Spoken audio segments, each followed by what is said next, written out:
Good afternoon, everyone. Welcome to the Center for South Asian Studies lecture series. I'm Matthew Hull, director of the center. I'm excited to have with us today Professor Shameem Black. She's a fellow in the Department of Gender, Media, and Cultural Studies in the School of Culture, History, and Language at Australia National University. She's also deputy director of the South Asia Research Institute there. She received her PhD in English and American Literature from Stanford University in 2004. Before joining Australia National University, she was in the Department of English at Yale. Her transdisciplinary work explores the cultural politics of globalization with an emphasis on India and its diaspora. She's the author of many articles and 2 books.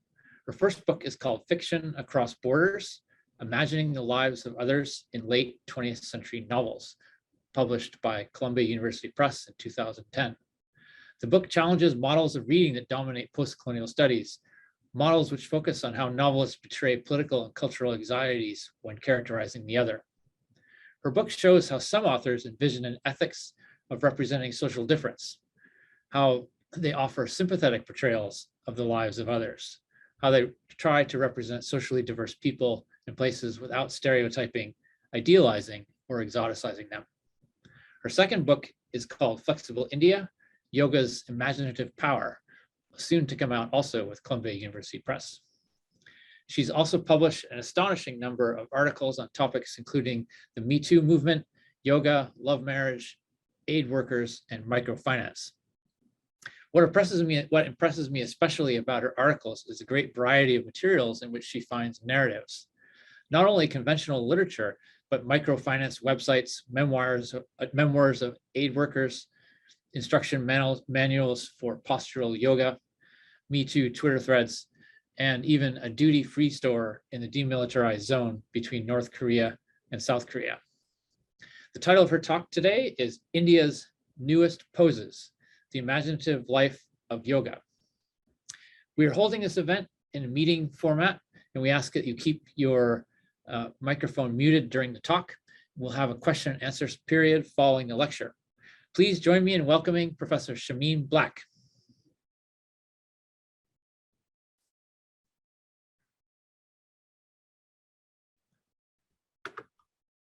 Well, thank you. Thank you so much, Matthew, for the kind introduction. And thank you to all of you for having me here today. It's really wonderful to have the chance to be able to have these conversations across all of the miles that are separating us.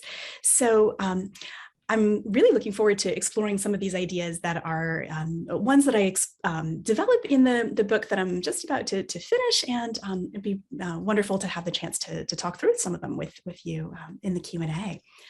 So I'll just see if I can share my screen here.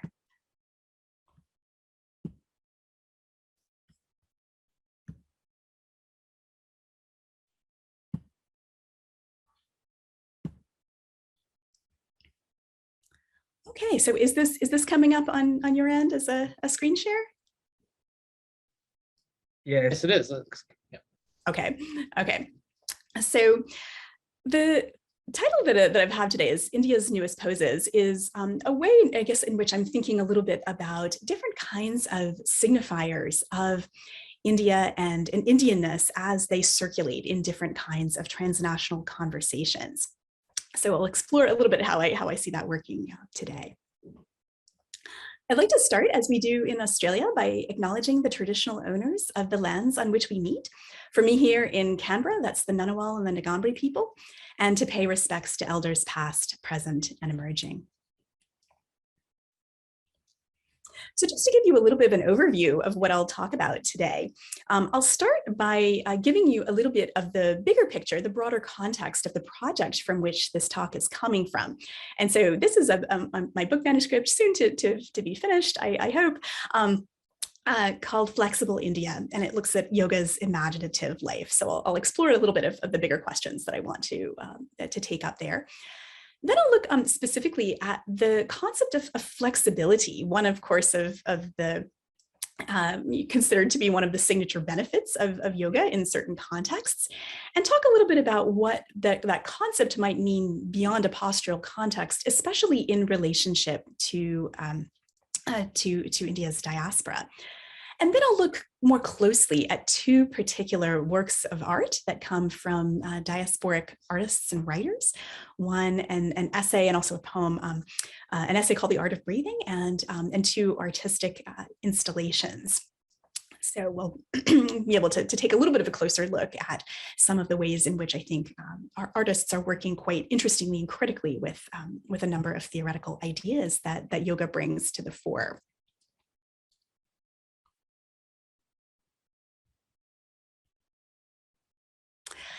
So the larger project that I'm working on is called Flexible India, and it looks at yoga's imaginative life. And I became very interested in the concept of yoga, firstly because many years ago it was a practice I enjoyed and was one that I came to, not as an academic really, but just as a person, just in that sense. But I became curious about increasingly about some of the ways in which yoga was foregrounding or transmitting particular ideas or even debates and anxieties about Indianness in a transnational context. And I at the sort of the early stages of this project, this was also the moment when India started to, in many ways, amplify the image of yoga in its state presentation especially with the election of Narendra Modi. And that invited me to think a little bit about how is this practice working, and how is it in many ways starting to connect up questions around state power and state theatrics with popular culture in the kinds of potentially more anarchic sorts of tendencies that we find in different forms of imaginative media. So the book that I'm completing is one that tries to bring together a number of different things under the sign of yoga. And so that's one thing that I should probably start with. How do I define yoga? And for me, yoga really is most powerful as a sign. So historians will certainly be able to tell everyone about how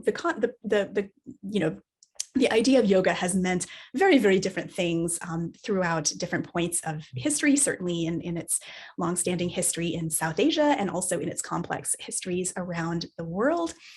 And it has, at some points been identified as a philosophical project, at other times as a devotional one, sometimes associated with social and political power. It's figures in folklore of oftentimes of sinister figures of magic and power, quests for authority, and certainly most recently since the late 19th century, associated with postural practice. So within that diversity, I look particularly at ways in which the idea of yoga is animated in the 21st century. So largely, and this is the period in time, largely since the late 1990s, when yoga becomes very common in many different places around the world. And of course, it has a complex history before then, but this is roughly the period in time of the last, few decades where I focus my work.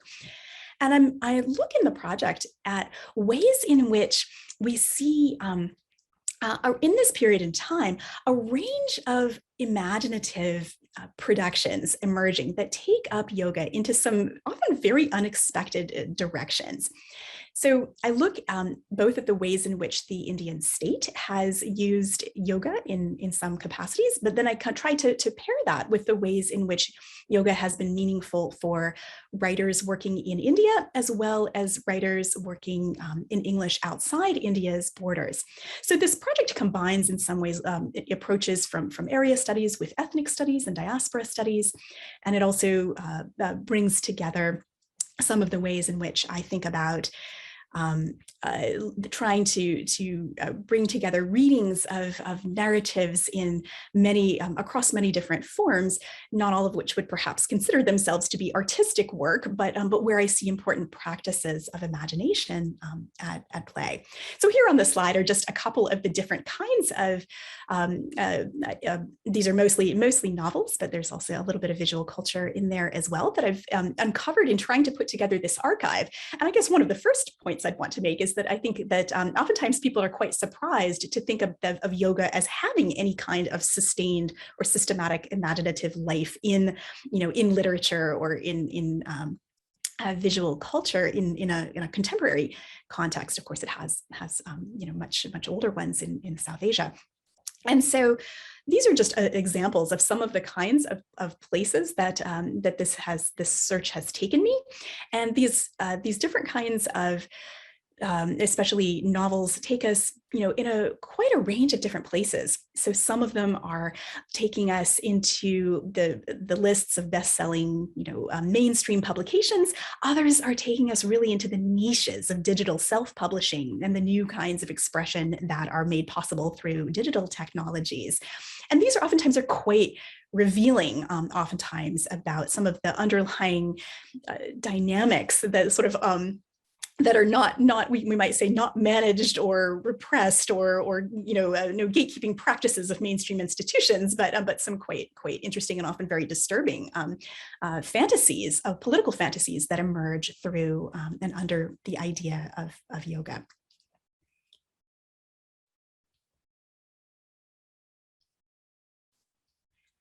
So one of the governing principles that I look at is the way in which yoga has taken on a sort of rising capital in different parts of the world, both in India and outside its borders.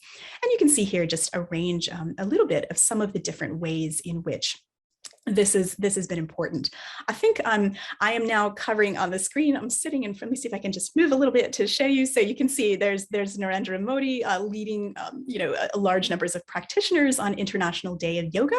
This is, of course, a day that was very much presented at the at the directive of the Prime Minister, who has used yoga as a form of self-presentation both on a global and a domestic stage.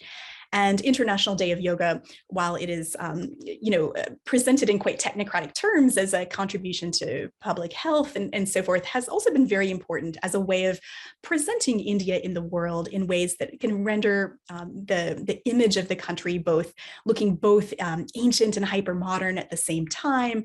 Being able to draw on what can be constructed as an indigenous South Asian past, while also linking very much into rising anxieties around precarious capitalist structures and the desires to create workforces that can cope and be resilient in the faces of those structures. So being able to tap into a lot of those anxieties there.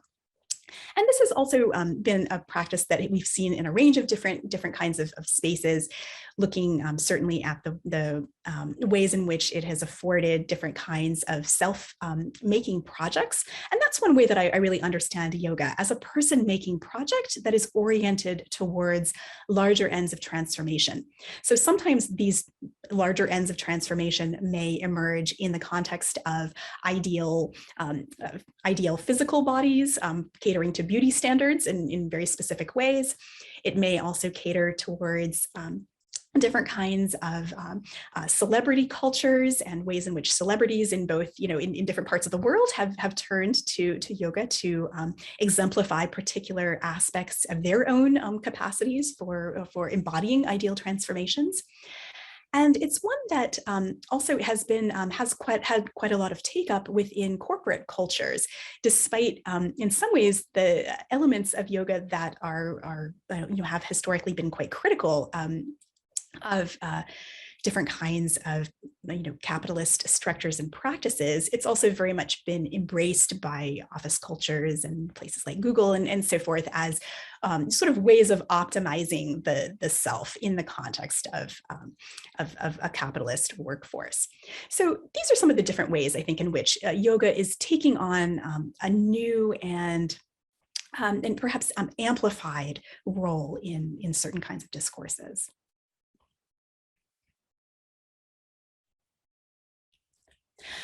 So one of the aspects theoretically about yoga that has really fascinated me is the way in which it presents a way of thinking about the concept of flexibility. And so here, as you can see, the idea of showcasing a flexible body is one of the ways in which the practice has been appealing. It's something that, of course, is designed to create a sort of spectacular image of different kinds of bodies in all sorts of shapes. And this idea of postural flexibility here is one, I think, that doesn't just sit at the level of the physical body, but instead the idea of flexibility is also very much constructed as a public and a private good. The idea of flexibility and also resilience, which I think is a related term here, has a way of trying to encourage people to become flexible in the context of broader structures, such as labor structures would be a key one here, or political structures as well. So thinking a little bit about the idea of being an ideal, flexible citizen is one who is able to, in some sense, bend or mold the self towards the different kinds of imperatives that appear in different places.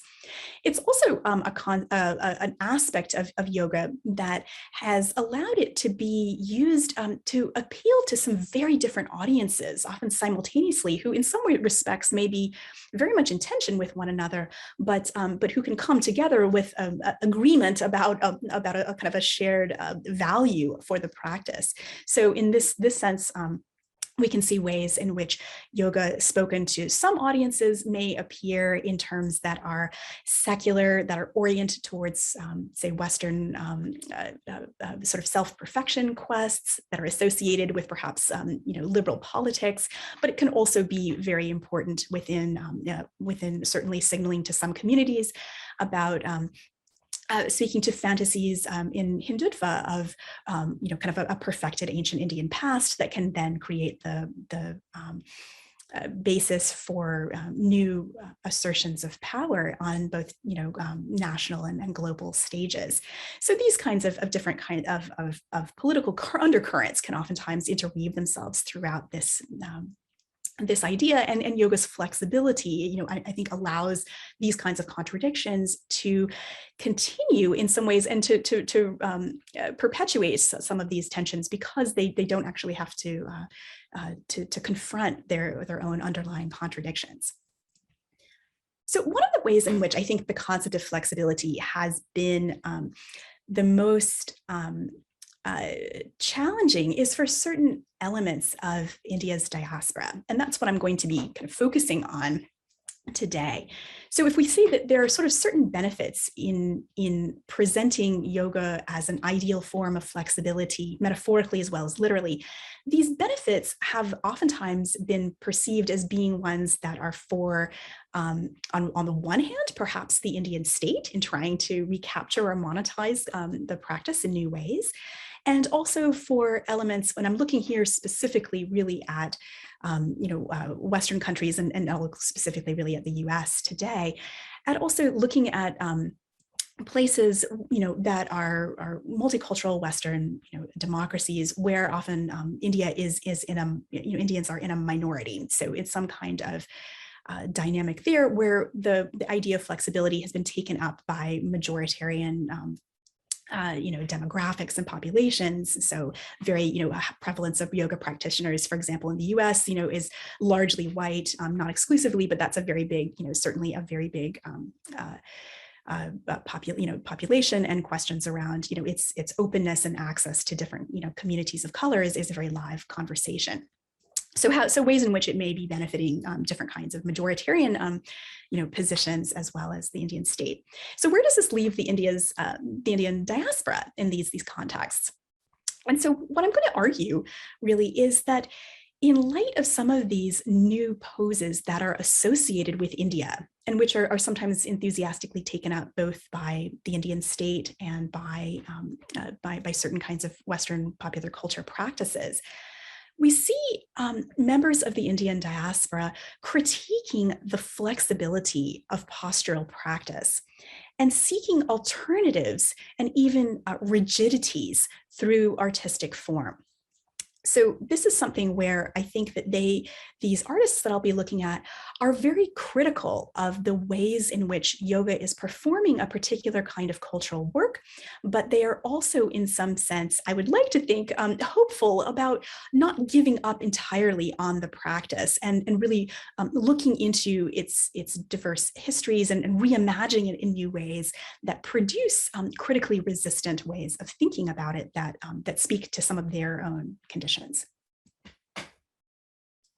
So now we'll look a little bit more closely at what some of those visions might be. And the first essay that I'll look at here is called The Art of Breathing. So this is I'll look at an essay and a poem from the Indian American poet and writer Reetika Vazirani.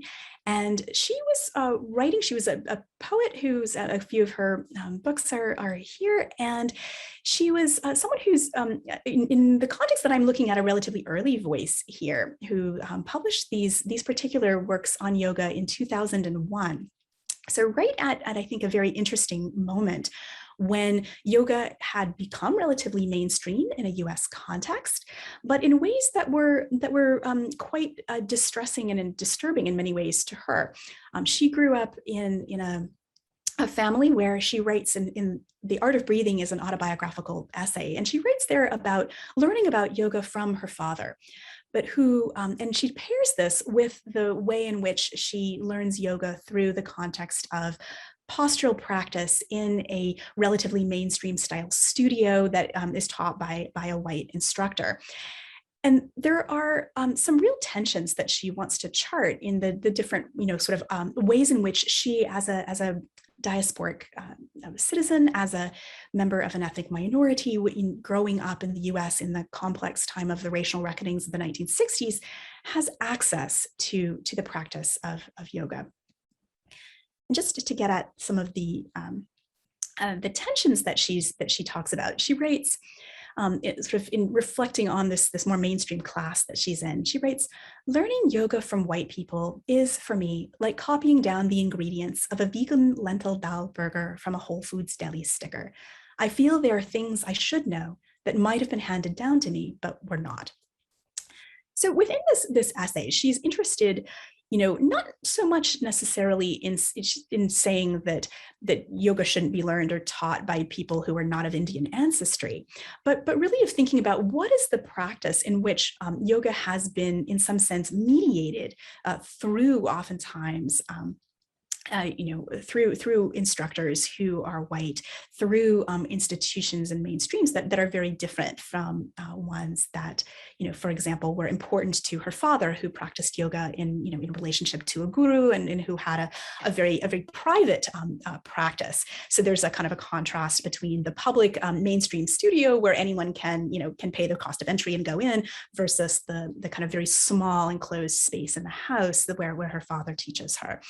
And one of the tragedies of this essay is that it talks about her father eventually takes his own life. And so that sense of that yoga was not able to save him in some ways, that he was not able to pass this on to her, and that she's thus left to think about where she might, in some sense, continue that journey, but she is compelled to go through a kind of much more corporate American structure.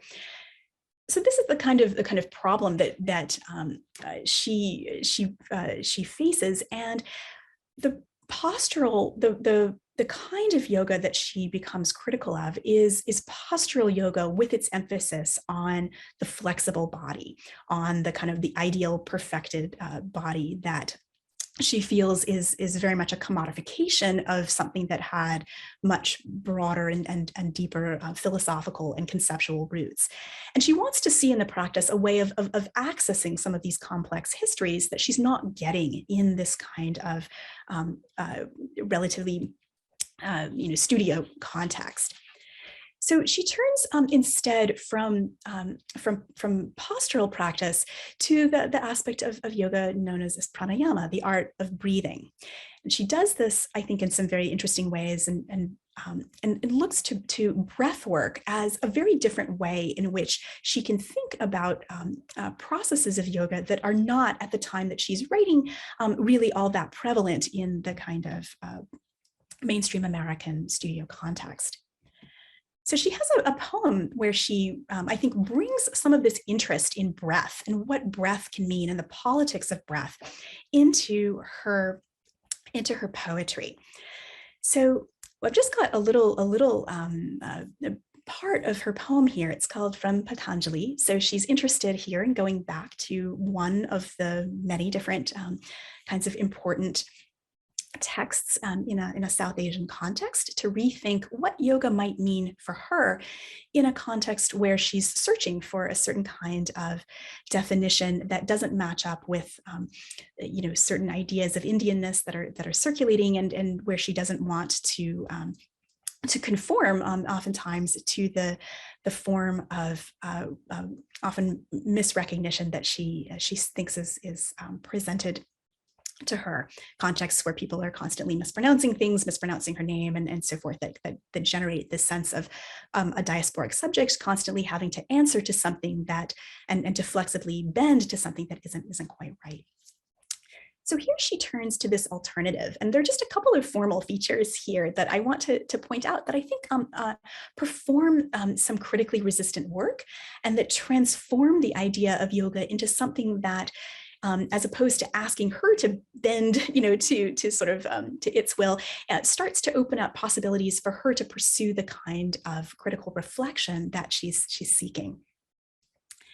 So one thing that I think becomes important here is the power of repetition, and this is something that certainly yoga is well known for, in the sense of repeating postures, going to them again and again, and thinking about them in new ways.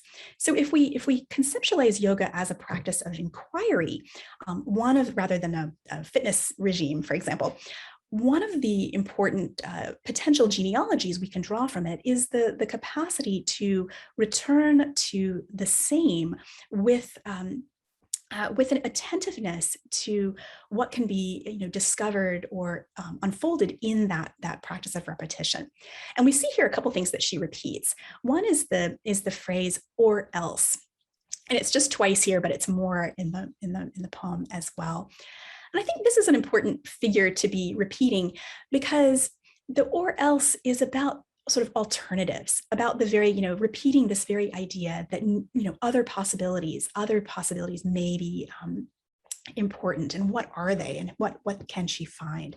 So that's one quest, we might say, that this poem is on.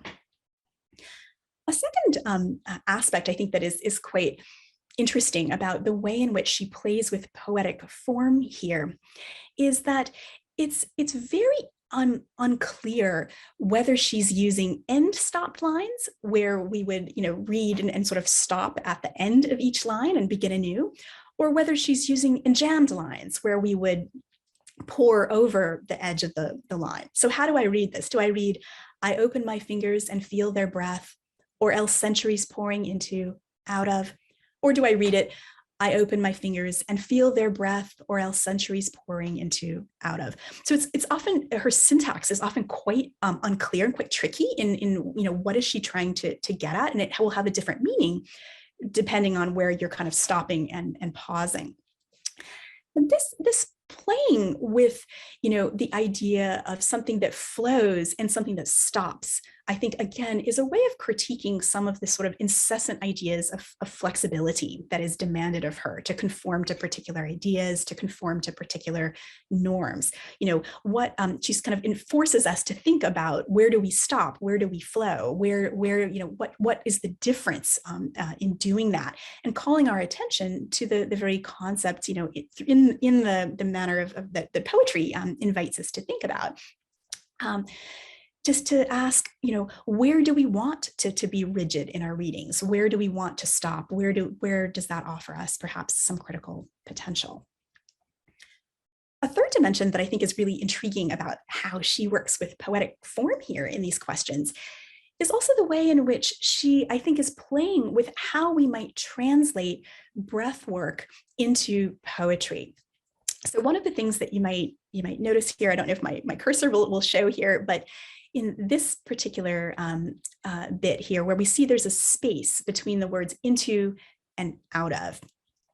In many ways, this seems to me to be a kind of form that is resonating with yogic practices around breath retention. And she writes about, breath work quite a lot in The Art of Breathing, where you might inhale, hold for a set amount of time, exhale, and the pace and pattern of breath becomes quite different from just one's ordinary life.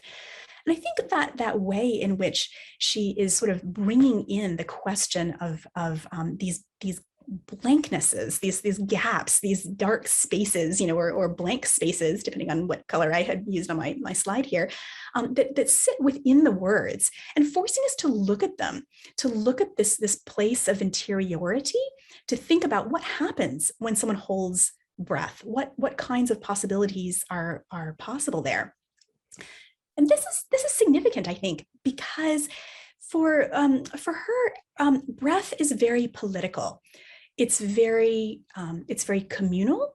It takes her into all sorts of histories of her family. And it certainly, I think in ways that resonate very much today with the way we think about breath, invites us to ask, who is able to breathe? What are the conditions of breathing freely? Who has, access to and we can think about this in all sorts of different ways in terms of, say, environmental justice or political justice or issues around, health and breathing, and who has access to medical care, who has access to, lives that are free from, say, police violence versus those who are, whose breath is taken away by those practices. All of those kinds of questions, I think, are ones that her interest in breath is very, very open to.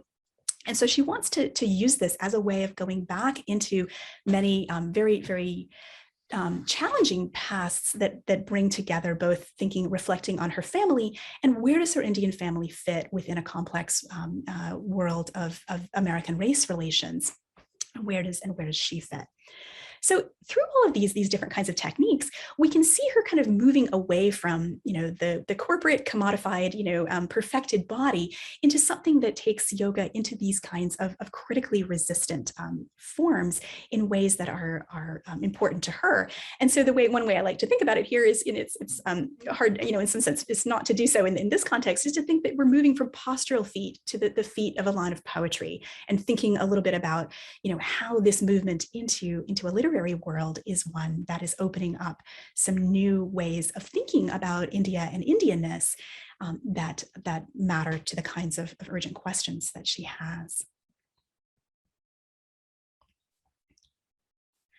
So now I'd like to jump up about 15, 20 years or so in time, and The Art of Breathing was published really just right at the time of September 11th. So of course, that inaugurates a new period in history for South Asian Americans of oftentimes of increased police surveillance, hate crimes, new forms of suspicion and othering in a public sphere.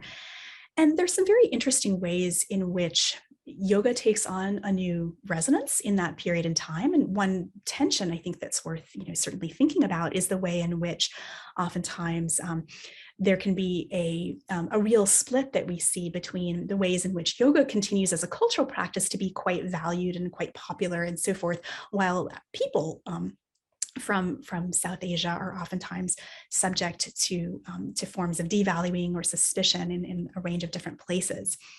And so in that broader context here, I'd like to look at another artistic question that picks up on some of these kinds of ideas and takes them into some new conversations that have become ever more pressing in a more recent period of time.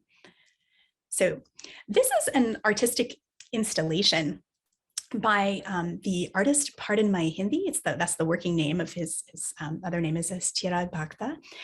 And he's an Indian American artist who has done a range of work in multimedia and different kinds of installations. And this is a piece that he created called #white people. Oh, I've got a typo on there. Oh dear. White people doing yoga. That's my mistake, not his. This was an exhibition that was produced in relationship to the Smithsonian's large-scale exhibition called Yoga, the Art of Transformation, that then traveled to different places around the country. And when it came to the Asian Art Museum in San Francisco, the Asian Art Museum asked him if he would do a kind of an installation that would, speak to that in some capacity. And this was sort of what would go right at the beginning, that people would see as they walked in. And so he created this reflection, which was very much designed to be about a critique of the ways in which yoga had entered into capitalist cultures in ways that were oftentimes about foregrounding the rise of authority and benefits for people who could access the category of whiteness. And so he gave it the title, #white people doing yoga. This did not go well with the Asian Art Museum, and it created a kind of controversy that I want to discuss here in relationship to the actual work of art itself. It became a moment where curators were quite divided over, having this as the point of entry. And for some curators, this was all too destabilizing. They said, can't you just call it #people doing yoga? This isn't the kind of thing that we're looking for, to have people enter into the broader exhibition. And here we can see, the kind of imperative in some ways for an Indian American artist to be flexible, to bend to the desires of the Asian Art Museum in ways that were actually completely at odds with the kind of political critique that he was trying to, put forward in this compilation of ephemera here that he's collected, to showcase this. And one of the things that is important, I think, about this controversy is that it kind of demonstrated in some ways, certainly the way the artist writes about it is very ironic in that it demonstrates the very necessity of the critique, the fact that it was received with this level of skepticism. And a couple things that I just want to maybe to talk about in terms of the form of the artistic installation. One is that I think it's quite important that this way of thinking about yoga is designed in some ways to make visible to white subjects or people who are in some ways interpolated within categories of whiteness, to make visible some of the logics of life as a minority. So oftentimes, it might be that, there's one particular record cover or magazine spread, or, those are the kinds of things that we see here in this exhibition. That might be, quite exoticizing or have a kind of, quite Orientalist dimension to them. And if it's one, maybe it's people walk on and so forth. But the logic that he exposes is the idea of this assemblage, that it's not ever just one thing. It's about an entire structure of representation that from his perspective is foregrounding, is kind of taking particular South Asian signifiers and repurposing them into creating values of benefit for majoritarian subjects in ways that are bypassing benefits for South Asia or South Asian communities. And so we can see here that the scale of the exhibition is quite important, that it's tall, it towers over the person who is looking at it. It has that sense of a large structure that's bigger than an individual. And it also, I think, really plays with the idea of yoga as a kind of inquiry that beyond, a kind of commodified postural context, that it is one that is taking us into the idea of exposing an invisible layer of reality, exposing a kind of world that is one that minority subjects may confront on a daily basis, but which may be invisible to people who are in more majoritarian ethnic categories, which may not be visible to them.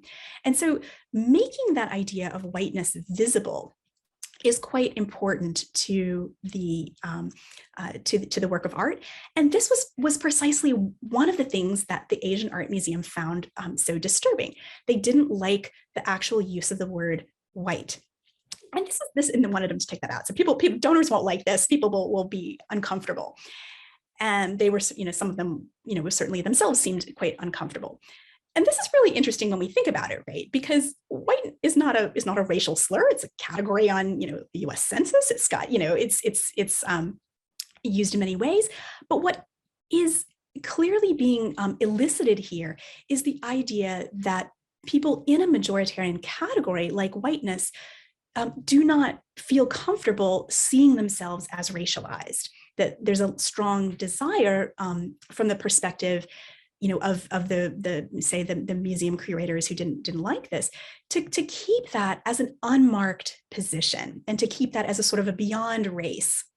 So it didn't seem to have troubled them, for example, that if you just call this people doing yoga and all the people are participating in the category of whiteness, that this might be very, very, very, very disturbing to people coming from other kinds of categories who, do not see themselves at all part of the definition of people in that way.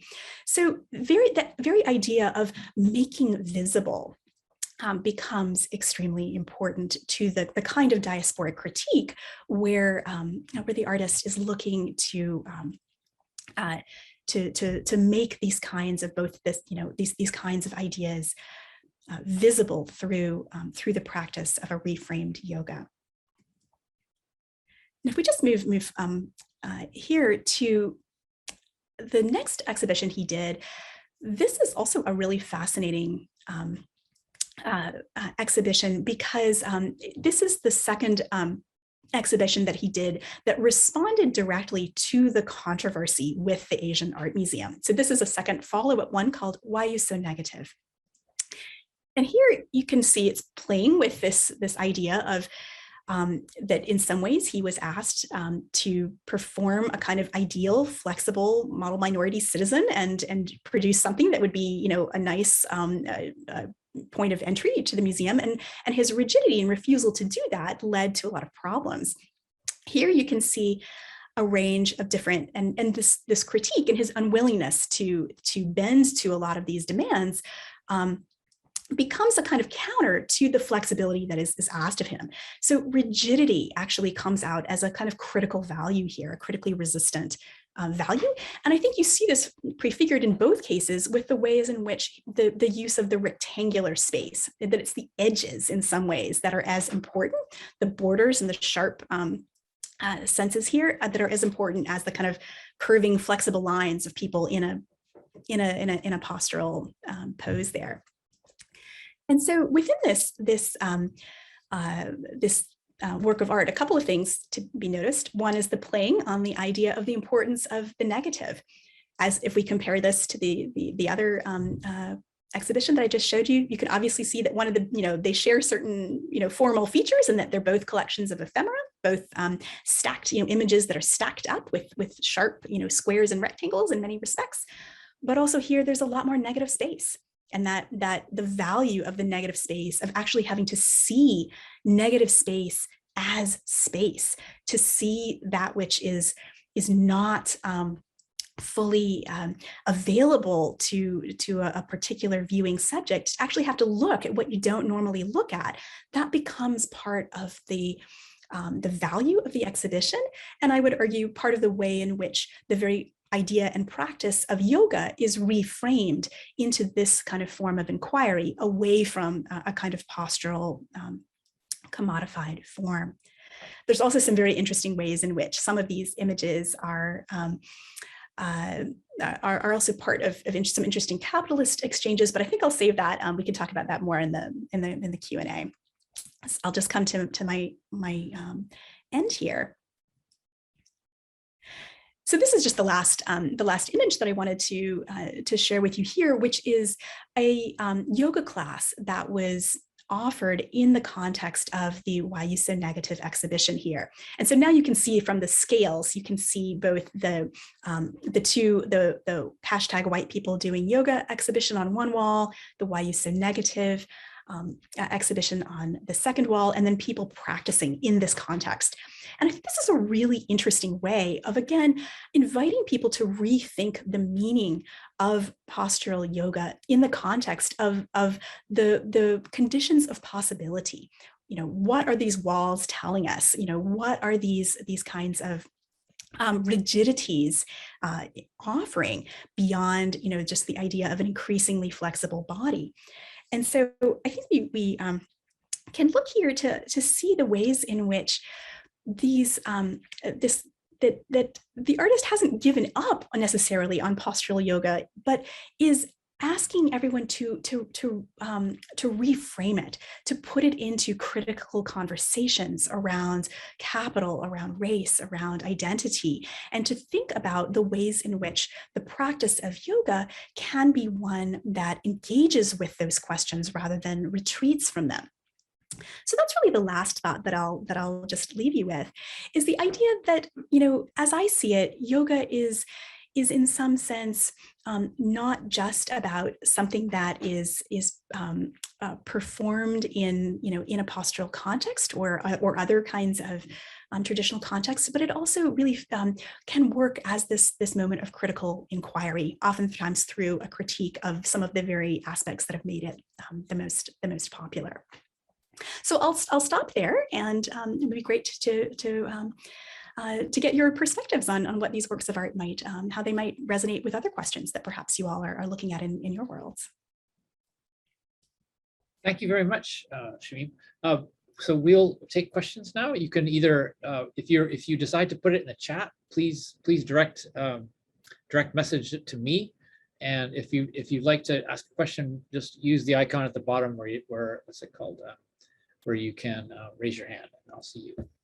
Or actually, you know what? We're all on the same screen. So if you have your camera on and wave your hand, I'll see you too. Either way.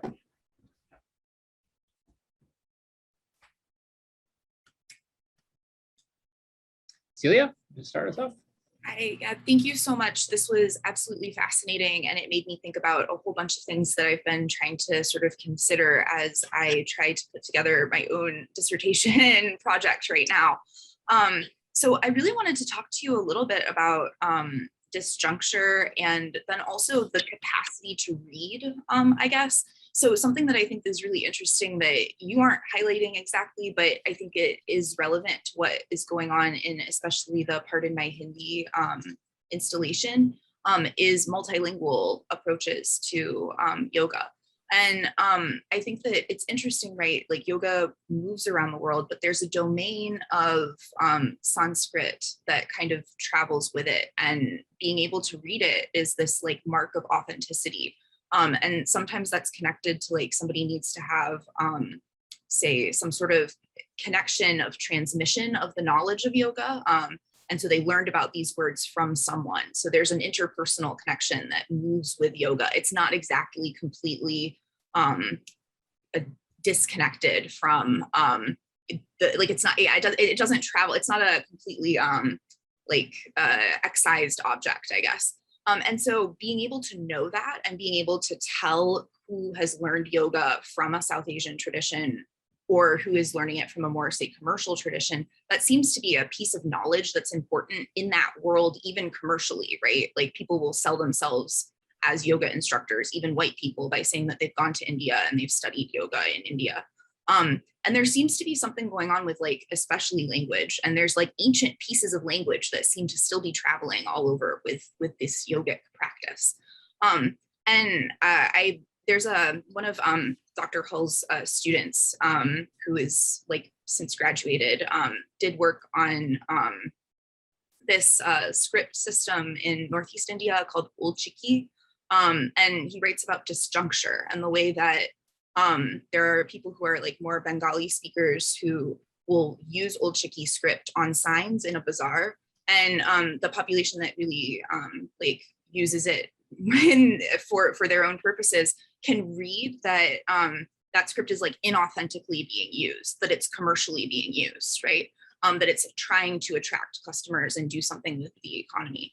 And I guess I'm curious, right? It seems like this, especially the large installation where there's almost no negative space on the wall, it seems to be assembling the disjuncture. Like there are a ton of different white languages happening on that wall. I saw some French, there's English too, connected to like colonial imperial power, especially, but then there are also these like pieces, right? And sometimes the poses are almost, they kind of move like words as well, right?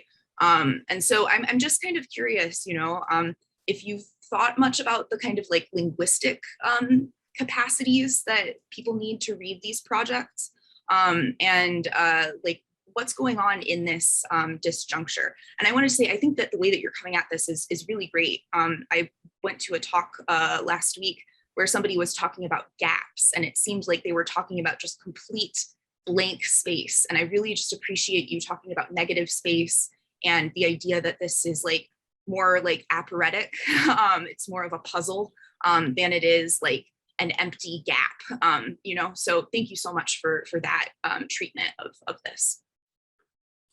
And thanks. These are great questions I think that you raise about about language and where does that fit in.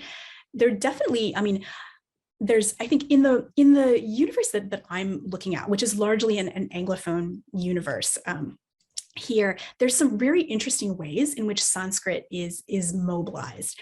It can be mobilized in some ways as exactly as you said, as this idea of authenticity, of going, and giving that particular form of legitimacy and legitimizing. And this is something that comes up a little bit in the essay, The Art of Breathing, where one of the things that the narrator talks about is that she finds it very disturbing that her instructors want to use Sanskrit words, but they don't pronounce them correctly, and that, so there's a constant sense of both the connection and wanting that connection, but at the same time, there's something a little bit off. And she's quite critical of that for reasons that I'm very sympathetic to. I'm also sympathetic in some ways to the idea of like, how to put it. I think that there can also be I would not want to go around saying that there's some kind of perfected authentic standard that everyone must meet in order to have a meaningful engagement with the terms and concepts, I suppose. And that's something that, so in that, I wouldn't be maybe quite as that there can be something of value even when there are, as you say, these kinds of disjunctures happening there. But it definitely is something that can sit right at the intersection of both say lineage-based practices and more capitalist structures. And we see that the merger of this more broadly happening in many ways in different parts of India today, as India is in some sense, reconfiguring a lot of its knowledge structures around places like yoga. So just to kind of zoom out a little bit from your question to kind of maybe an institutional viewpoint, India is of course in the middle of this big boom in higher education, and it's been creating many kinds of deemed universities and so forth that are accredited, and quite a number of these are institutions where places like Sanskrit would be taught, or even kind of yogic spaces of knowledge are now being kind of converted into these new legible forms, and certainly the ways in which institutional forms around accreditation of yoga have inspired a little bit of some of this structural creation. So this question of like where, how are these different kinds of lineage structures, intersecting with these kinds of formal recognition of knowledge procedures that are Western, oftentimes take cues from the West, or have those kinds of are legible within the West. I think those are some of the broader contexts that shape this precise question about, right, what does something like Sanskrit mean, and what kind of access does it potentially offer that that it's not going to necessarily directly offer some kind of out that is outside of these structures, but it also may be able to take us back into different kinds of texts and practices and traditions in useful ways. I think the second thing I'd also say about that is that there's a certain way in which like Sanskrit in the novels that I look at, for example, like becomes translated, it almost becomes a kind of English. Like there's a certain kinds of words that are transliterated from Sanskrit, and they appear, quite frequently. Oftentimes they're ones that you might hear in postural classes or so forth. But they function very much as parts of English. And so you don't have to know Sanskrit to understand really what they mean in the context of the novel. And so they're kind of brought in. And that's an interesting kind of dynamic that we could read in a number of different ways. Is this a kind of a taking and an appropriative, maneuver, or is it an interesting way in which we're seeing an expansion of English to gesture towards different modalities of knowledge? And that might depend quite a lot, on the context and on the broader kind of critical questions that are animated in any given text. And then, of course, we also see the ways in which I think languages like Sanskrit can be just completely their form can be borrowed for quite corporate purposes. So sometimes, like in yoga studios, you'll see the English things, but they're sort of like they're like in this kind of the font is designed to resemble the way Sanskrit would be presented, and there's that kind of like costuming, we might say, at the level of visual language there, that is oftentimes interesting to me to ask, like, why? What is it that people are looking for, that they want to sort of make English look, visually other, and in this respect, and what, who benefits from that particular kind of practice? And when we ask those questions, it starts to take us into some quite complex contests over the value of Indianness as a signifier.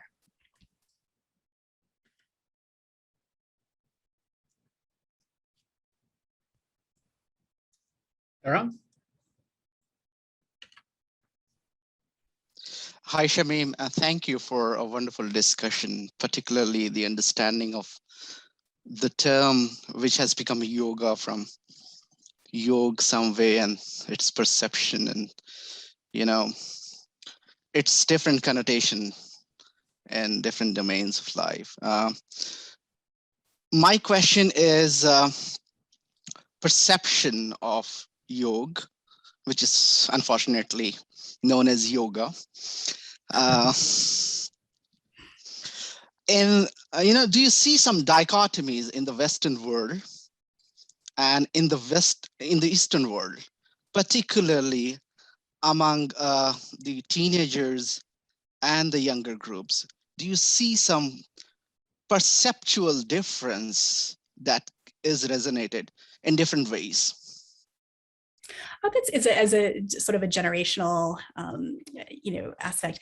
Yeah, I do think that there definitely are major, shifts in the way that if we look back to the kinds of, in a Western context, into the kinds of people who were drawn towards this practice in a Western context, oftentimes, an older generation, oftentimes it's through these very countercultural ideas, through critiques of capitalism and so forth, and that oftentimes is somewhat missing. It's not absent, as I've tried to sort of work through with these artists there, but in a more a broader culture, I think that there's much more of a sense in younger generations that yoga is very, very compatible with these forms of, say, capitalist self-production, and in many ways, it's a tool to enable, optimization, of the self. This is what when people at Google will talk about it and so forth. There is literally the body is a kind of piece of technology that can be worked on and improved through this kind of practice in a way that is very, very, it looks exactly like capitalist product development. And so that kind of generational comfort, we might say, is definitely notable in some regards. I think the other way in which we might also see it as being interesting is the way in which we can see yoga moving into certain aspects of popular culture and how it fits into celebrity culture, both in India and in places like the US and so forth. And there, oftentimes it takes on meanings that are not immediately obvious what the signifier is. So the presence of yoga in hip hop and so forth, and they're quite interesting and creative, ways of engaging with it, but they're definitely very different from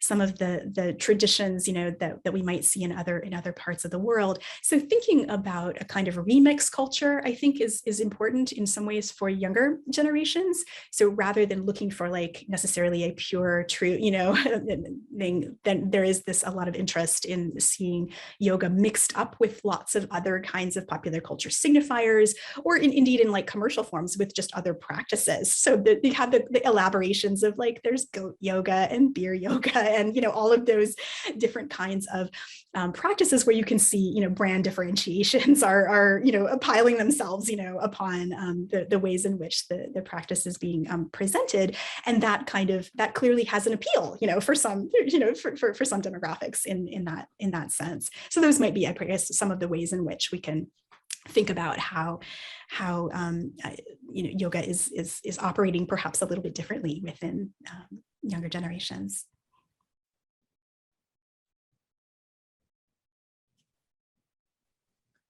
Others?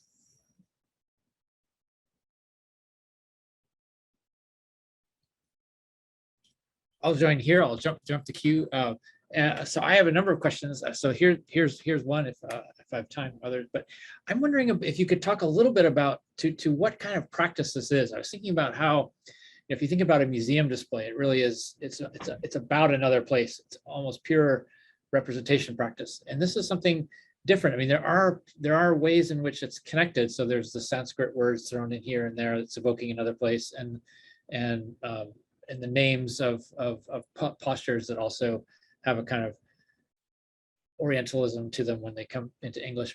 At the same time, it's a practice that's really about the physicality, or at least as it's practiced in the studio. I'm just wondering if you could talk a little bit about the difference between the kind of thing yoga is as a practice of body that you're trying to actually get some kind of the studio version where you're trying to get some kind of benefit out of it, and then in contrast to the kinds of deliberate, mainly representational practices that are aimed to present India in various ways. I mean, what does it matter what does it matter that it's actually a physical thing that many people almost have no interest in the India part of it, and they wouldn't even think it's very connected to it. And so anyway, just there's a whole like anyway, just I'll stop there. Yeah. I think that's really important. I think you've raised something that was I think really important in sort of part of the puzzle that I suppose the yoga presents to us in some ways. In that one thing that makes it quite different is that it is a participatory culture. Like nobody goes to watch a yoga class. Right, I mean, yeah. Maybe that would be a unique performance art or something of that nature, but it's not like a highly socialized thing. You do it, and so in that context, this has created, I think, some very interesting ways of both amplifying and erasing the signs of Indianness and of South Asian histories within the practice.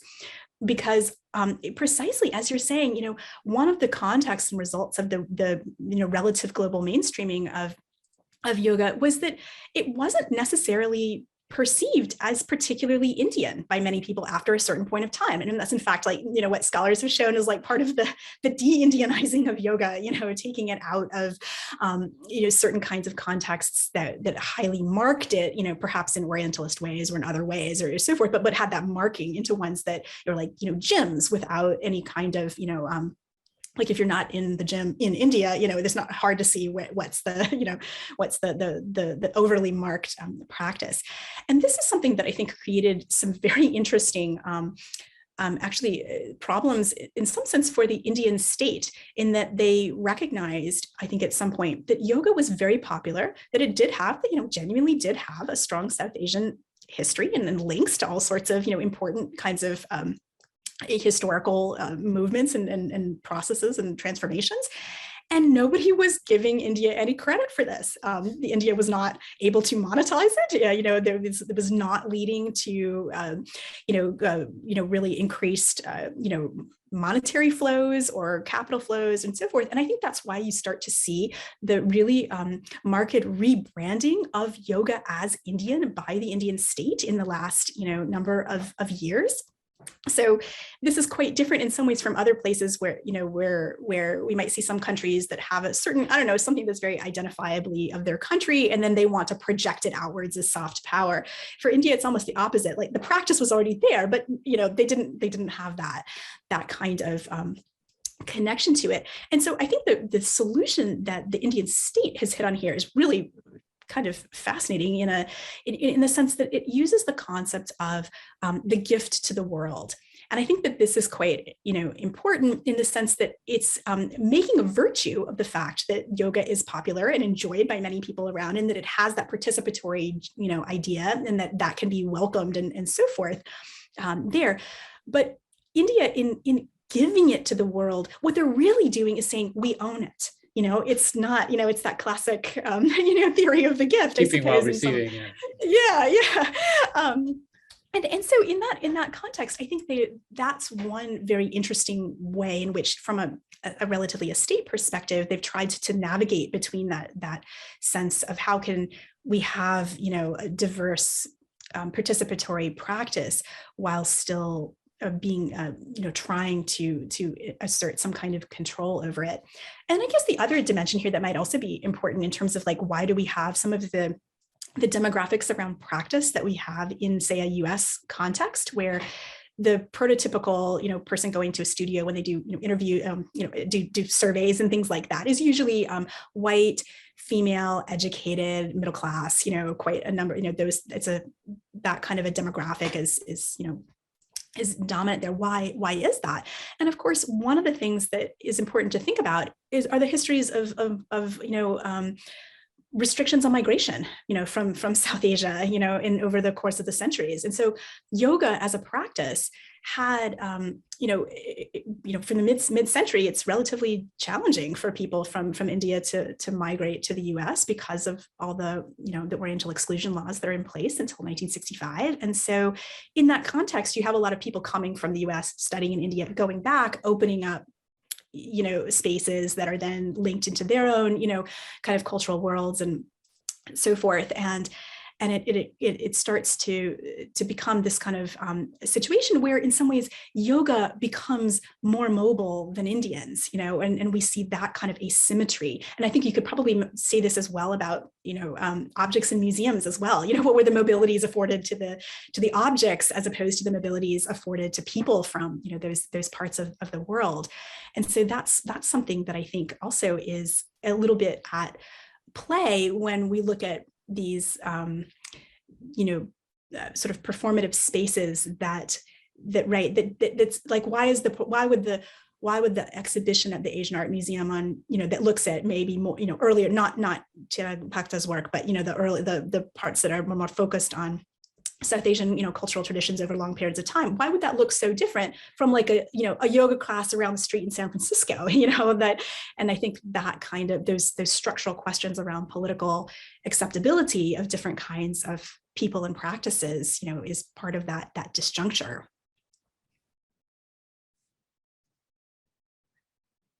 Energy, Yeah, hi. Thank you so much. Can you hear me? Yes. Yes, we can. Okay, great. Thank you so much for a wonderful talk. It was really, and sorry, I don't have my video on, but I found it's such a thought-provoking and really very nicely presented talk. So I don't have a question per se, but I just have some thoughts to share, and maybe that is useful or not.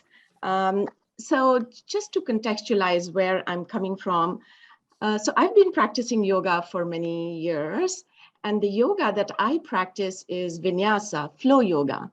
And so first of all, the presentation of yoga as postural was, I was kind of taken aback because for me and for the instructors who I've had, it's never been about posture. It's always been about flow and movement. And that's where my interest has been, because I've been growing up a student of Indian classical dance, and I'm an Indian classical music, and I'm an ethnomusicologist here at U of M. And so, music is about movement and flow. And so for all these reasons, I started to think, what if instead of posture and flexibility, one were to think about flow and fluidity. And the other reasons that these thoughts came to me is also my own positioning as an Indian and in the diaspora. So I've been in the diaspora for many, many years. And I left India around the time when there was, and I'm not a Hindu, I'm a Sikh. And I left India at a time when there was this a period of massacre of Sikhs, and Sikhs migrated in large numbers. And so for me, there is a certain weight there of being a diasporic person here.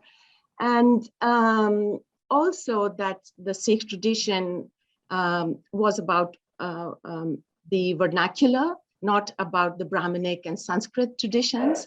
And so for all that reason, when I participate in yoga here, for me, it's about fluidity, both of people here who've adopted it, the whites, and of the diasporic people, that there is fluidity in their lives and their identities. And when I think of cross-cultural people now, the newer generation, that this demarcation, of white and non-white kind of becomes more problematic.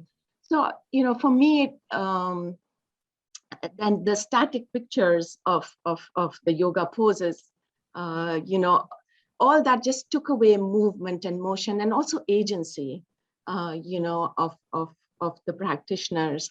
That now I think more and more we see people of South Asian heritage or mixed heritage entering everything from the academy, studying South Asian culture, to practicing yoga here, and more people here leading, of South Asian heritage, leading yoga, leading meditation and all that.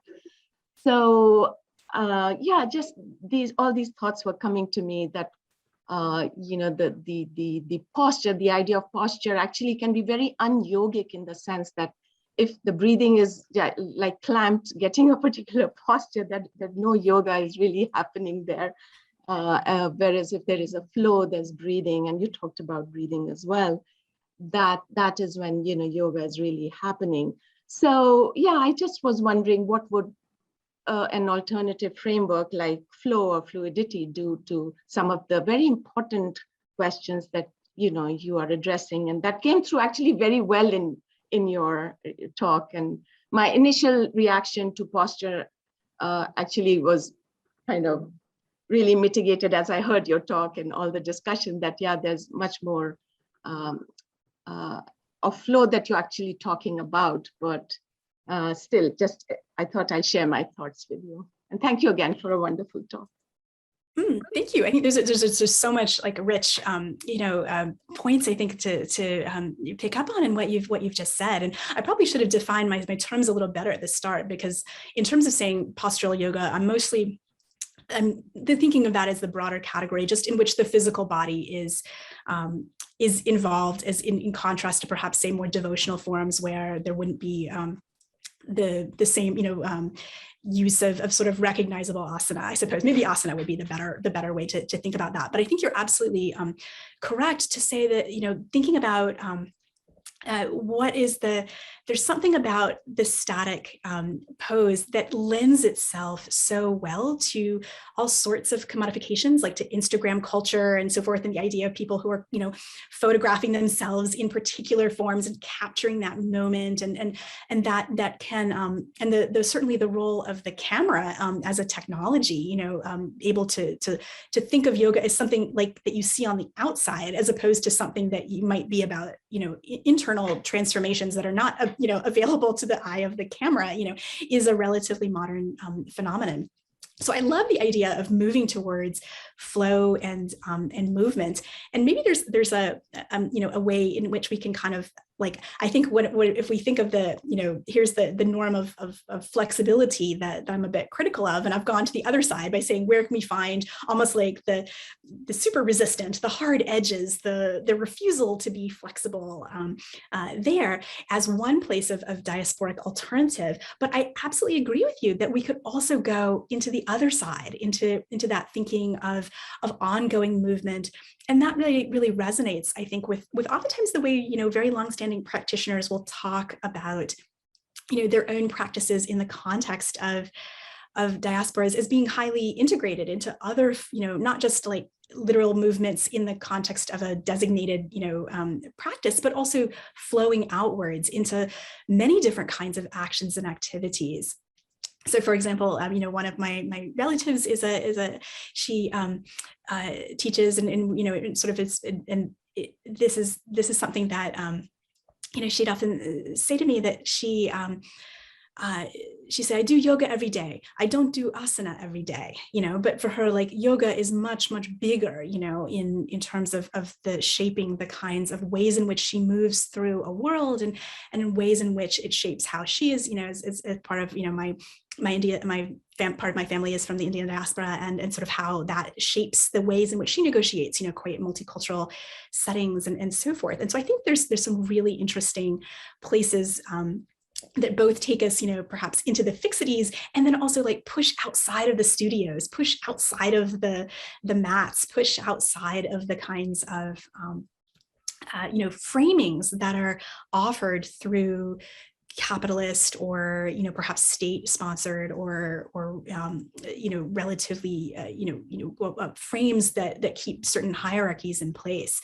And that's something that we've seen a lot of pressure on, in different contexts as well, thinking about what are the hierarchies that shape the practice in South Asia as opposed to in the West, as opposed to in Singapore and in Asia, and all sorts of these different places where oftentimes we do see these kinds of frames put around the practice of what is, what is it for, or what is the ideal, what is the sense of good that we're working towards.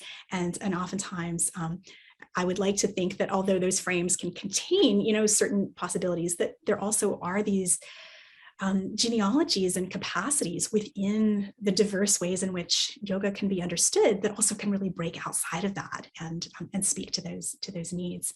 So I think that's a really lovely way to think about flow and motion and fluidity as another alternative to the norm of flexibility.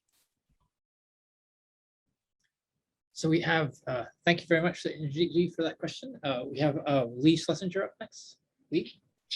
Hi, just confirm you can hear me? Yes. Okay. I'm going to go back to Celia's first question in relation to energies. They hit very much what was on my mind. And basically, I'm just ask for your opinion on something. This is the focus on this flexibility and ambivalence. So these, I work in Maharashtra, my language is Marathi. These are ideas I cannot even begin to express in Marathi. Just any kind of Indian notion of flexibility or ambivalence, you're just forced into an English word. I don't know, maybe Matt can comment on what he hears on Hindi television, but these seem some of the least Indian kinds of notions. And it's consistent with your interpretation of the discomfort of the Indians when they only see yoga in these free-flowing terms. So I'm just wondering whether there's some significance in this, that, the Indian languages are somewhat deficient on that part of this phenomenon that is most attractive to the West. Maybe I'm wrong in my perception of language use, but I mean, flexibility, it just, I can't say, I don't even know where to start to talk about flexibility. And I mean, what is implicit in everything you said is yoga as shist, as discipline, as rules, as things we do because they're done. And I mean, I know there's a lot of that in Patanjali. And I wonder maybe whether some of your more subcontinental population would just put this emphasis on. Clearly, it's an aspect of what the state is doing. Anyway, I'll stop there. I have another set of questions, but I'm not sure there's time for those. But thanks a whole lot for a really provocative presentation. Well, thank you. That's a great question. I think you're yes, like this idea of how yoga has been sort of pushed towards exemplifying this ideal. It is I think one that is we might say Western, and we also might say really capitalist, you know, in some respects. So I think that's your that's where I was going with flexible production. Yeah, exactly. You know? And so that in some ways we might think of it as, I mean, then there are different sort of models and theories, I suppose, that other scholars would have to say, how do we understand this? Some people might use a model that says certain ideas are basically like re-imported back into India, you know, that they come, you know, yoga circulates and comes back with all of these kinds of perhaps ideals or connotations that may not have been important and in other languages and places and periods. Another explanatory value that, you know, other scholars might be to say that really this is something that's produced in India anew as you know, capitalist practices become more, you know, widespread, and just as they were produced in Western countries at the same time. So I'll be agnostic on which, you know, which explanation we can go for. But I do think that you're absolutely right to say that there is something kind of new here and dissonant that is part of the reason why I didn't want to, you know, sort of uncritically accept, you know, that flexibility is like the thing, you know, but I do think that the way in which the concept of flexibility is meaningful, I suppose, for the diaspora is because I think it is such a good word to encapsulate the kinds of demands that are often placed on diasporic subjects. And that might not be something that's officially used or, you know, or the language that diasporas would use themselves in this. And so like, I've never necessarily heard my family talk about it in this context, but I think that the concept would be thinking about this idea of needing to conform to certain kinds of norms, needing to make oneself legible in certain kinds of vocabularies, needing to constantly be one thing over here and another thing over there, that kind of sort of shifting.